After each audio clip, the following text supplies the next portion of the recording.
وحده من لا نبي بعده أما بعد فأعوذ بالله من الشيطان الرجيم بسم الله الرحمن الرحيم فلعلك باقع نفسك على آثارهم إن لم يؤمنوا بهذا الحديث أسفا وقال عليه الصلاة والسلام أخفت في الله وما يخاف أحد ولقد أوذيت في سبيل الله وما يؤذى أحد او کما قال علیہ الصلوۃ والسلام۔ گوشہ گوشہ دنیا کا تھا خزاں کا گہوارہ، گوشہ گوشہ دنیا کا تھا خزاں کا گہوارہ، ساتھ میرے آقا کے دائمی بہار آئی۔ لفظ ہے ہنسی کتنا کہہ رہے ہو گل جس کو، لفظ ہے ہنسی کتنا کہہ رہے ہو گل جس کو، خوشبوئے محمد ہے اور خدا کی رعنائی۔ معزز حاضرین کرام، قابل قدر سامعین کرام، حفاظ کرام، عزیز طلبہ و طالبات، آج میں آپ کے سامنے اس جلیل القدر عظیم المرتبت رفیع الشان تذکرے کی سعادت حاصل کر رہا ہوں، جو ایک طرف تاریخ انسانی کا سب سے بڑا ہمدرد، سب سے بڑا غمخوار، سب سے عظیم محسن ہے، تو دوسری طرف تاریخ ظلم جور کا سب سے زیادہ مظلوم، سب سے زیادہ مکروہ، سب سے زیادہ ستم زدہ ہے۔ ہاں، آج میں آپ کے سامنے اس محسن اعظم کی داستان دل نواز اور قصہ دل نواز سنانے جا رہا ہوں۔ حضرات، آپ کو اچھی طرح معلوم ہے کہ جب چھٹی صدی عیسوی کا عالم تھا، انسانیت سسک رہی تھی، ساری انسانیت بلبلا رہی تھی، ساری انسانیت ظلم جبر سے رو رہی تھی، اور فضائے کائنات پر ظلم عدوان کی تیرہ تار گھڑاؤں کی حکمرانی تھی۔ ہر طرف ظلم جور جبر و تشدد کی آندیاں چل رہی تھی، ہر سمت نفرت اور عداوت کے شعلے بھڑک رہے تھے، مظلوم عورتوں کو جانوروں سے بھی بدتر سمجھا جا رہا تھا، معصوم بچیوں کو زندہ درگور کیا جا رہا تھا، ایک دوسرے کے حقوق کی پامالی اس قدر تھی کہ ایک دوسرے کے حقوق کو مار کر کے ان پر فخر کیا جاتا تھا، ان پر ناز کیا جاتا تھا۔ اسی طرح ایک قدر و غارت گیری کا یہ عالم تھا کہ ذرا ذرا سی بات پر نہ جانے وہ لامتناہی سلسلہ شروع ہو جاتا تھا جس کا تھمنے کا کوئی نام نہیں تھا۔ شرک و بت پرستی اس قدر عام تھی، ضلالت اور گمراہی اس قدر تھی کہ ہر شخص وہ خانہ کعبہ خدا جس میں 360 بت لگے ہوئے تھے، وہ تمام لوگ اس باطل معبودوں کی پرستش کرتے تھے۔ تو اچانک اس رحمت خداوندی کو جوش آئی، اور انسان اس وقت میں ایک وحشی درندہ بن چکا تھا کہ اچانک اس رحمت خداوندی جوش میں آئی، اور اس نے اپنے فضل و کرم سے عرب کے تپتے ہوئے صحرا میں اس نبی امی کا ظہور فرمایا جو سارے عالم کا درد اپنے سینے میں سمیٹے ہوئے تھا،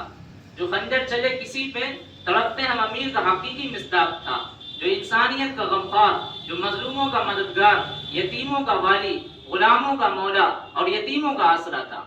چنانچہ اس ذات مقدس نے ان تمام ظلم و ستم کے خلاف عالم بغاوت بلند کیا، انسانوں کو صحیح راہ دکھانے کی کوشش کی، انہیں ضلالت کے اندھیروں سے نکال کر ہدایت کی روشنی میں لا کھڑا کیا، انہیں زنجیر غلامی سے نکال کر آزادی کی فضا بخشی، معصوم کلیوں کو مسکرانے کا حق عطا کیا، مظلوم عورتوں کو باعزت مقام دیا، اور بگڑے ہوئے معاشرے کی اصلاح کی، تڑپتی ہوئی انسانیت کی مسیحائی کی۔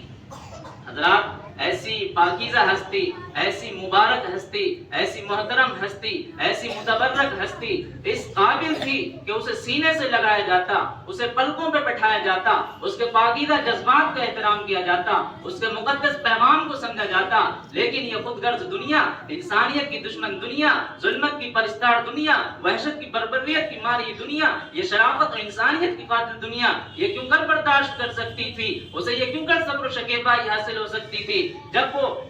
وہ عالم کا مسیحا یعنی مظلوموں کا مددگار اور یتیموں کا والی، غلاموں کا آسرا، یعنی جب وہ اس رنگ بو میں جلوگر ہوا، اسی دم ظلم جور جبر و تشدد کی آندیاں چھانے لگی، نفرت اور عداوت کے شعلے بھڑکنے لگے، نفرت اور عداوت کے ظلم و ستم کے پہاڑ توڑے جانے لگے، اور ستم کوشی احسان فراموشی کا ایک نیا ریکارڈ قائم ہو گیا. یعنی لوگ اپنے اس محسن کی اور مسیحا کی دل آزاری میں اور عیدہ رسانی میں مشغول ہو گئے. ان پر طرح طرح کے الزامات اتہامات کی یورش کرنے لگے. ان کے پاکیزہ جذبات کو اپنی تخریبی ذہنیت کا شکار بنانا چاہا. ایک طرف تنہا آپ کی ذات اقدس ہے تو دوسری طرف سارے یہ شیطانی چیلے، سارے یہ تاغوتی حملہ ور، سارے یہ فرعونی لشکر، یہ ہمدم، ان کی یہی کوشش، ان کی یہی چاہت، ان کی یہی آرزو، ان کی یہی وجاہت، ان کی یہی مرضی تھی کہ آپ کو کس طرح نقصان پہنچایا جائے، آپ کو کس طرح پریشان کیا جائے اور آپ کو کس طرح المناک داستان میں مبتلا کیا جائے. حضرات، آج اگر مجھ سے یہ سوال کیا جائے کہ بتاؤ تاریخ انسانی کا سب سے بڑا ہمدرد، سب سے بڑا غمخوار کون تھا، کس کے سینے میں سارے جہاں کا درد بھرا ہوا تھا، کس نے انسانیت کو حیات نو بخشی تھی، تو میں کہوں گا بے ساختہ میری زبان پر جو الفاظ آتا ہے وہ نبی اکرم شفیع اعظم رحمت دو عالم صلی اللہ علیہ وسلم ہے. اور اگر کوئی مجھ سے یہ سوال کرے کہ بتاؤ تاریخ ظلم جور کا سب سے زیادہ مظلوم، سب سے زیادہ مغروب، سب سے زیادہ مقہور کون ہے، کس کے سینے میں سارے جہاں کا درد بھرا ہوا تھا، کس نے کون کس کو سب سے زیادہ تکلیفیں دی گئیں، کس کو سب سے زیادہ اذیتیں دی گئیں، تو بے ساختہ میری زبان پر جو نام آتا ہے وہ فخر دو عالم، محسن دو عالم، سرکار دو عالم صلی اللہ علیہ وسلم ہے، کیونکہ ہمارے پاس اس کے شواہد اور دلائل موجود ہیں. حضرات، کیا یہ تاریخ انسانی کی عجیب ستم ظریفی نہیں ہے؟ کیا یہ دامن انسانیت پر بدگماں داغ نہیں ہے؟ کیا یہ شرافت اور صداقت کا بدل عام نہیں ہے کہ وہ ذات جو لوگوں کی ہدایت کے لیے تڑپ رہی ہے، لوگ اسے پتھر مار رہے ہیں، وہ ذات جو لوگوں کی بھلائی کے لیے اپنے وجود کو بلا رہی ہے، لوگ اسے گالیاں دے رہے ہیں، وہ ذات جو لوگوں کو توبہ غلامی سے نکالنے کے لیے کوشاں ہے، لوگ اسے جو ہے قید و بند کی سزائیں دے رہے ہیں، وہ ذات جو لوگوں کو ظلم و جور سے نکالنے کے لیے پریشان ہے، وہ ذات گرامی، اس ذات کے اوپر لوگ جو ہے اس کی پشت کے اوپر اونٹ کی اوجڑی ڈال رہے ہیں، وہ ذات گرامی، وہ ذات جو لوگوں کے لیے دعائیں نیم شبی کر رہی ہے، لوگ اس کو قتل کرنے کے لیے گھات لگائے ہوئے ہیں، وہ ذات جس نے عورتوں کو سماج میں باعزت مقام بخشا تھا، انہی عورتوں میں سے ایک بدبخت، ایک کمبخت عورت اپنے کمبختانہ کردار کا مظاہرہ کر رہی تھی. حد ہو گئی انسانیت کی، خساست کی، رذالت کی، غلاظت کی، نجاست کی، ستم کوشی، احسان فراموشی کی. لاکھوں درود و سلام ہو اس محسن اعظم پر جو یہ کچھ تمام سنتا رہا، سہتا رہا، مگر پھر بھی ان کی کامیابی کے لیے تڑپتا رہا، ان کی اصلاح کے لیے سلگتا رہا، ان کی اصلاح کے لیے، ان کی کامیابی کے لیے دعائیں کرتا رہا، گلتا رہا، پلکتا رہا. اور جائے صدا افسوس مقام حیرت اور تعصب تو اس بات کا ہے کہ آج بھی روشن خیالی کا دعویٰ کرنے والی دنیا، خود کو مہذب کہنے والی دنیا، اپنے آپ کو ترقی یافتہ سمجھنے والی دنیا، یعنی درندگی اور سبیلیت کو شرمندہ اور شرمسار کرنے والی دنیا، نام و نہاد وسیع المشربی کا جام پینے والی دنیا، مساوات کے نام پر نفرت کا زہر پھیلانے والی دنیا، تہذیب نبی کے نام پر بے حیائی کو، بے غیرتی کو فروغ کرنے والی دنیا، روشن خیالی کے نام پر ظلمت پھیلانے والی دنیا، آزادی نسواں اور جنسی آزادی کے نام پر مہلک ایڈز سے پیدا کرنے والی دنیا، یعنی وحشت اور بربریت کی ماری ہوئی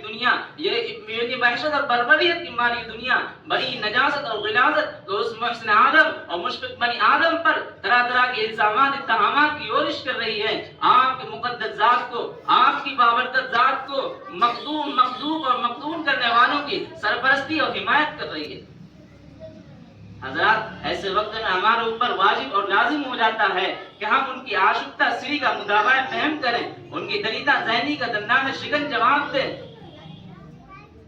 اور مادہ پرست اور پرچشم دنیا کو بتائیں کہ اس محسن آدم اور رہبر کامل نے دنیا والوں کو کیا کیا دیا ہے، ان پر کیسے کیسے عظیم الشان اور احسانات فرمائے ہیں. آج میں ان خوشہ چینوں اور احسان فراموشوں سے پوچھنا چاہتا ہوں کہ بتاؤ انقلاب دہر کا روح رواں وہ کون تھا؟